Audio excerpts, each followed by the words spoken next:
Content over everything. This is Content Over Everything, a YouTube platform. It's normally a younger demographic, but what we're doing, we're intergenerational. So we're trying to match the elder generation with the medium generation, with the younger generation, so then there's not a deficit in our culture and our community. So what's your name? My name is Dona Sinclair.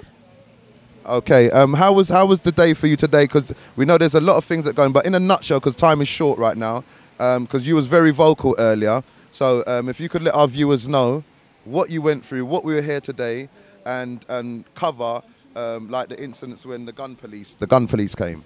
Right. Well, I'm here with community members in London to demonstrate. Essentially, that's what we're here for, to demonstrate about the injustice, in our opinion, of all these people, 50 we understand, who are to be deported to Jamaica on the 6th of February. But we have no information other than what we're hearing from the people who are detained to be deported. We want to hear from government. We want to hear from the British government. We want to hear from the Jamaican government to understand what the justified cases for these deportations are.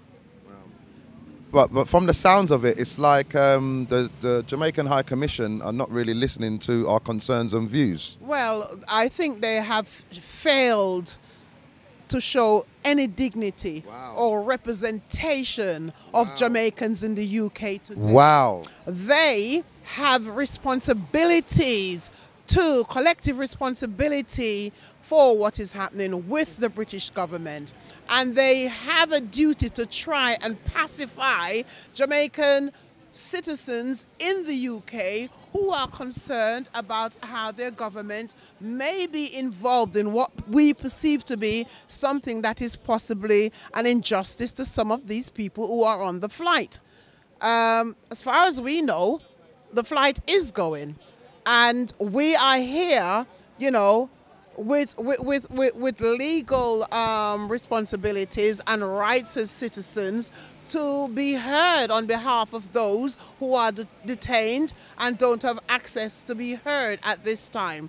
And standing, you know, for a peaceful demonstration went well. We participated well.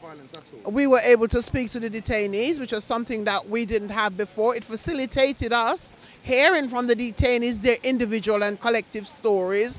But all of that was turned over when we were not confronted to be shot or anything like that, but, you know, had the appearance of armed police officers who were very diligent and dignified in their own duties and explained to us that they were here because someone had triggered a panic alarm, and the required response from the police, if an embassy does, you know, if they get a panic alarm from an embassy, then they need to show up with an armed response. And we are really unhappy. We're very sad and somewhat shocked that this is as a result of someone inside the Jamaican embassy, rather than coming out to speak to us and trying to work with us and show some unity with us, felt it was necessary to have police confront us. Well, the police, fortunately, were quite dignified and professional, but we could have had some mad people and some mad situations here today that were not necessary. Why would they want to call the police when all that ever happened away from the demonstration was that a letter was being handed in? It was peaceful. Well, we could say it could have been used as intimidation of the crowds outside, and to create a propaganda that does not suit what we're trying to achieve. But there is no greater intimidation than people knowing that you've been here in British society for however long, contributed towards British society, and that the Jamaican government feel that they can collude with whatever inadequate immigration systems that we have to bang people on chartered flights at taxpayers' expenses. I personally have been contributing to the wealth of British society since I was 16 years old, and I object to my money being used in that way. I want to hear the justification for these people being deported, and what I've heard so far has given me no justification whatsoever in hearing that they are to be deported and by the means they're going to be deported. Also, the taxpayers' money that those armed police officers had to come here with today, because there was nothing but a peaceful protest.